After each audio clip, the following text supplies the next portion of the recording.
Welcome back to another episode of the Outdoor Adventures podcast here on Brownfield. I'm Brownfield anchor reporter Brent Barnett. This week on the show, we're talking with a friend of mine, Lance Cornelius, a hunter from southern Iowa and is a member of the Woodsman and Buck Ventures. Lance, how's it going today, man? Oh, it's great. Sun shining. It's a beautiful day in Southwest Iowa. Well, thanks for being here. I know we've had you on some episodes in the past, but always a good time to remind folks a little bit about your work with the Woodsman and Buck Ventures. It's a really popular show, and you guys put out some great content. Yeah, it's fun. Anytime we get to share what we do, and hopefully the folks out there get some entertainment value as well as learn a thing or two. Absolutely. How did the season go for you this past year, Lance? 2023-2024 season. Archery, muzzleloader, shotgun, if you do, the whole works. How'd things go for you here in Iowa? Yeah, so as far as success goes, if we're strictly scaling off the amount of tags that I filled versus the amount of tags that I purchased, it was not as high as I would have liked. However, memories made, it was phenomenal. We had a great year. I had a deer in Missouri for the first time. As we talked in the past, I grew up in Northwest Missouri, and I had a deer down there that I chased really hard the last part of September, first part of October, and even snuck down there a few times during the rut. Couldn't get it done. He survived the season. Hopefully pick up his sheds here. And then I had a couple other deer that I was chasing in Iowa. I did hang a tag on one of them. The first week in November, it's been a good time for me. I was going back and looking at my records, and every Pope and Young deer that I've killed in Iowa has always been that first week in November. And so this year added one to that. Shot the only 5-year-old deer that I saw this year. I take that back. The other 5-year-old deer I saw, I got to run the camera for one of my friends to shoot. So it was good. Kids had a great season. Lincoln, he killed a 3.5-year-old 8-point, and you would have thought it was a moose by his reaction. But he's 8 and he loves every minute of it. And my daughter Ava, she had her heart set on 2 specific deer. We hunted shotgun season. We hunted late muzzleloader. She was not able to get either one of them. But for a father having 27 sits with his 13-year-old daughter, man, I didn't care if she ever shot one. we had such a great time being out there. So it was a great deer season. Kind of like we visited before. My son killed his first turkey last spring, and so we're kind of angling towards that right now. We've done a little scouting, and I have it has been told to me by my kids that they both want to go shoot turkey, so we're on to that. That's awesome. So what does the whole off season look like for you, Lance? Obviously, going to be taking the kids turkey hunting, like you said, but Sure. how much of a focus do you put into the deer hunting? Let's just say, during the spring and early summer. First of all, there's never a bad time to be thinking about deer hunting.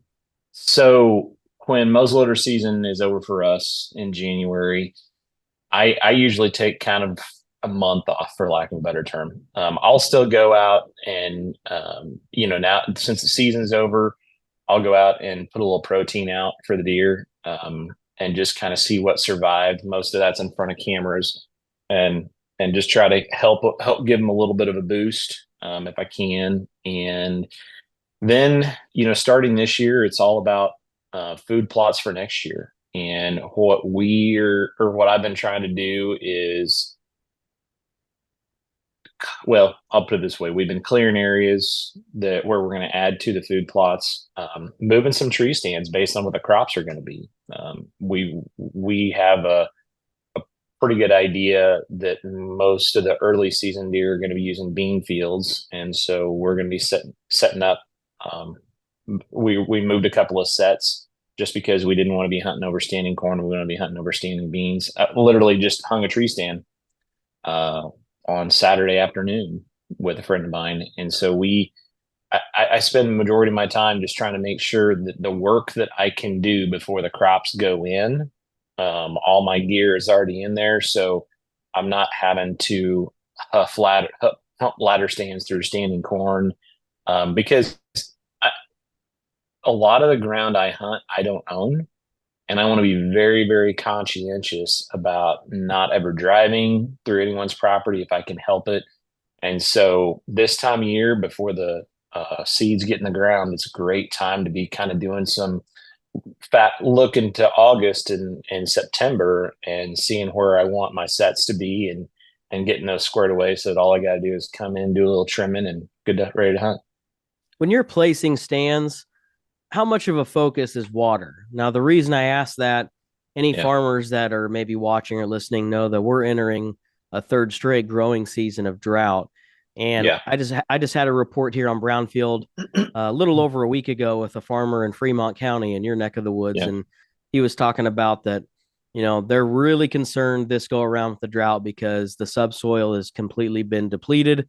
Yep. Really needs some moisture. And so I bring that up because how does that impact the hunting? Do you try to target maybe small pockets of water that animals would be attracted to during a drought? Is there any strategy there? That's good. That's a good question. Inadvertently, I'm always within, or when I think about all my sets, I can only think of one of them, and that one is strictly a rut set. Um, but everything else is in the proximity of a creek or a contributory. And part of that is because those are the only trees that are left, because we have prime farming real estate, and a lot of the trees get dozed. And if it's on a flat spot and there's black dirt under it, that tree's not going to last long because there's the opportunity to grow row crops under there. And so inadvertently, where you find a lot of the cover, unless you're hunting the CRP, is going to be in the edges of creeks, edges of rivers, et cetera, et cetera. So that's, while water may not be a focus of mine, as you say that, the majority of the places that I hunt are within, I'll say, 200 yards of year-round water. Yeah, I was just curious about that. Thanks for answering that. Here the second half of the podcast, I wanted to focus on some of the efforts that you do, Lance, to give back to other hunters, give back to the community, and Sure. take veterans hunting. You and I know each other outside of the podcast, and I know this is something you're really passionate about. Yeah. Would you mind this week sharing with the listeners Yeah. some of the efforts that you do each hunting season, taking veterans out in the field? Yeah. So my involvement with taking veterans hunting, it goes back to 2010. Um, so as I mentioned before, I came from Northwest Missouri, and one of the two guys that really taught me how to duck hunt. One of them milked cows for my parents, and he and I, he's about 10 years older than I am, and he and I become pretty close. And in 2010, he kind of proposed this idea. He said, "Hey, I've been wanting to give back, and I've been reading about this foundation called the Wounded Warriors in Action Foundation." Now, I need to be very direct and say this is not the Wounded Warrior product or project. So the Wounded Warriors in Action Foundation was started by a retired uh, military officer, and what he wanted to do was he wanted to create a way for combat wounded veterans to be able to connect with other combat wounded veterans through outdoor experiences. And his name is John McDaniel. If you go to WWIAF.org, you can read the whole story on the foundation. And my friend Brian proposed this idea where he said, "Hey, I want to bring these guys up duck hunting, but you know as well as I do, we could plan it all out for November, and we end up with a 70-degree weekend and ducks don't move." And I said, and this was all while we were literally in my pickup driving home from hunting teal in September. And I said, "Well, why don't you just bring them up the second weekend of deer season, buy them deer tags. And if the weather stinks for duck hunting, they can go deer hunting." He goes, "Great. How many are you going to take?" And so inadvertently, I kind of got thrown outside of my comfort zone on that. But it's been so great. Um, my both my grandfathers, my dad, my brother, my brother's a Air Force MP in St. Joe, and um, they're all veterans. And I came within a chigger's whisker of enlisting after college, and it just didn't happen. But I get to do what I get to do because of everybody who puts on a uniform. And it was a great opportunity for me to get back. And so that first year in 2010, we hosted 3 hunters. So remember, their names were Jake, Jay, and John, and they were from all different parts of the U.S. But the thing that every one of these hunters share in common is they're all Purple Heart recipients, which means that they've had combat wounds. And it has been such a humbling experience for me, Brent, because to see these guys, and especially that first year, who am I? I'm just some, glorified hillbilly from Northwest Missouri. I'm not a guide. I can't just snap my fingers and make deer appear. But we got those guys in front of we had a couple of good hunts. Only one guy tagged out, but we had so much fun connecting over the things we had in common. I mean, I've never been in a combat zone, but what we have in common is the fact that we all enjoy the outdoors. And so that was 2010, and then fast forward to last year.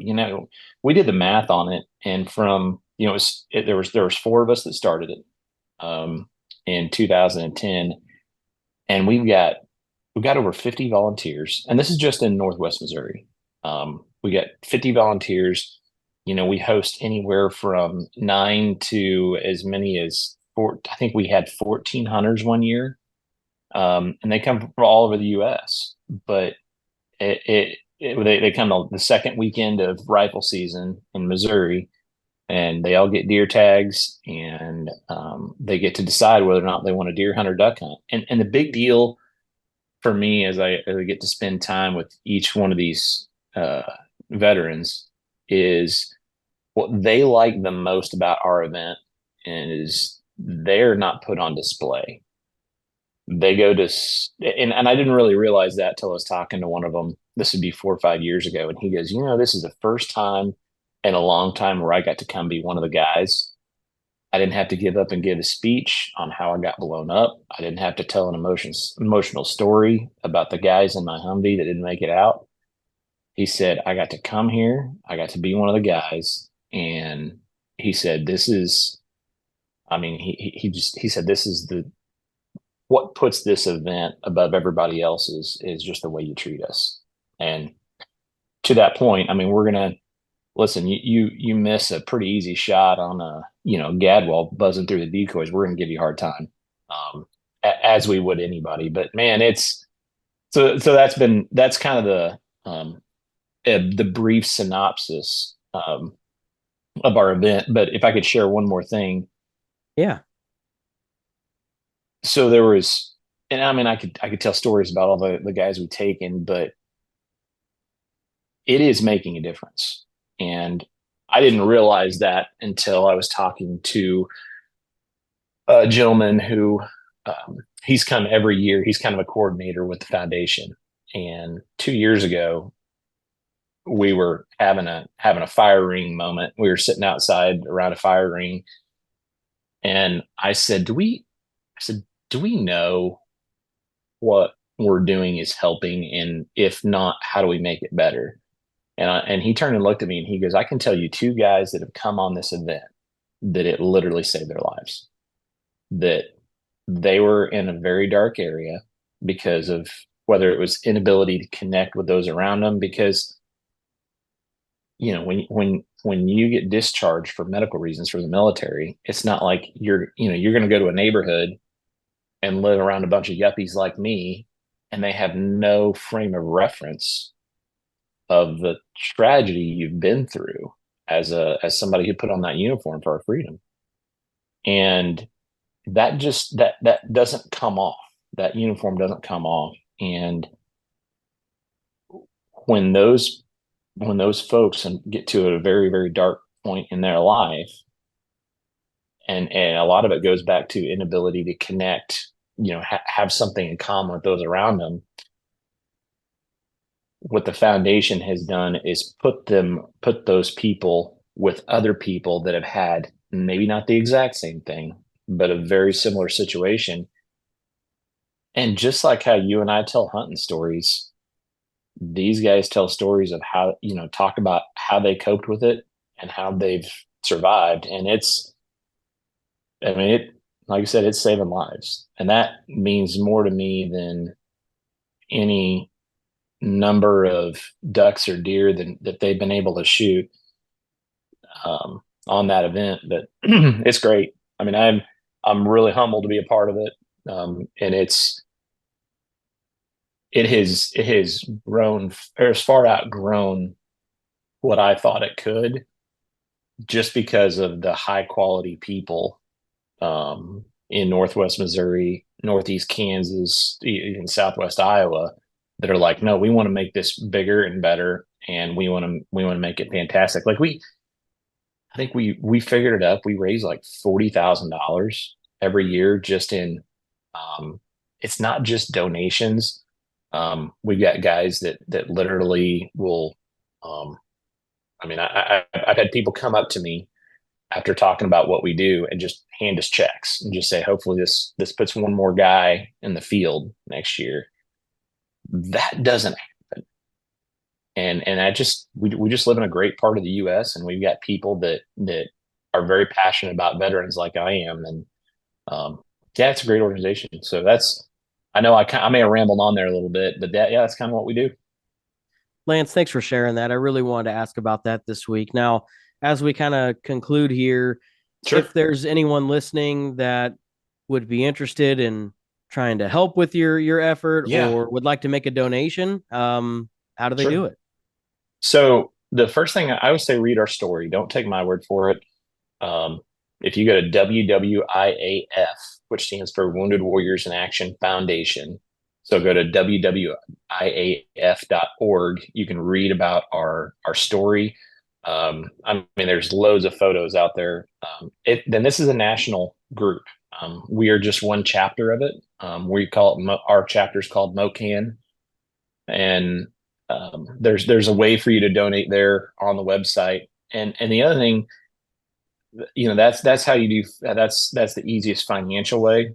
But more than that, what I would encourage everyone to do is get involved, because you can throw money at a problem all day long and it really not make a dent in it. But if you're willing to, go sit in a deer blind with one of those guys, or you've got a spot, unfortunately. So we base this event out of Missouri because Missouri's got a very easy over-the-counter non-resident deer tag process. And so that's why we host it down there. I've hunted the same couple of spots every year, and they're usually, we try to be within about an hour's drive of Mound City, Missouri. Had one of those spots that was in a trust, and that the trust got sold, and so I lost that hunting spot. And so we're always looking for farms and places to take these guys.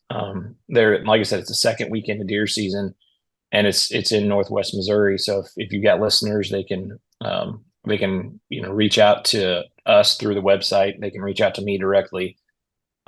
Trust me, if you Google Lance Cornelius, Shenandoah, Iowa, I'm not hard to find. And but no, I'd say those are the things that I would say. The financial donations are wonderful, but find a way to make an impact and get out of your comfort zone. Don't be afraid to reach out to somebody you know is a veteran, and play a positive impact in their life. That means more than any dollar that can be spent. Lance, thanks for all you guys do on that. That's really, really honorable for what you guys put together. Oh, it's my pleasure. Like I said, I get to do what I get to do because of guys and gals like them that put on the uniform. Lance, if anyone wants to stay connected with you or the team at the Woodsman, before we go, do you mind maybe plugging your show? Yeah. So Buck Ventures in the Woodsman, it's on My Outdoor TV. We've also got a YouTube channel. They just about a month and a half ago, they just dropped an episode that has my kids' hunts in it from last year. Oh, cool. From 2022. It's highly entertaining. I'll put it that way. If you need a good chuckle, watch kids put deer on the ground.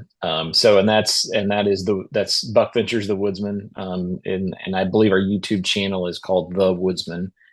And yeah, so go there, enjoy. And if you like what we do, you can also Google us, look us up. And as with anything in social media, like and share our stuff. That's what our sponsors want to see. Well, good luck to you and the kids this turkey season, and hopefully we can have you on later this fall, okay? Yeah, it's been a pleasure. Anytime. Again, that's Lance Cornelius joining us here on the Outdoor Adventures podcast. Thanks a lot for joining us this week. I'm Brent Barnett with Brownfield.